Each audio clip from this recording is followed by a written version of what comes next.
Davlat rahbarining mana bu gapidan keyin sudlarga bo'lgan ishonch yana yangi davrga chiqadimi, nima deb o'ylaysiz? Eshitamiz. Prezidentimiz tomonidan qayta ta'kidlanganidek, odamlar sudga oxirgi umid sifatida keladi.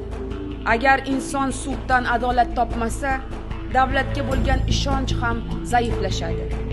Shuning uchun har bir sudya o'z faoliyatiga nafaqat huquqiy, balki katta ma'naviy mas'uliyat sifatida ham qarashi shart. Asosiy maqsadimiz sudlarni yangi O'zbekistonning adolat qo'rg'oni, tom ma'nodagi haqiqat ustuniga aylantirish.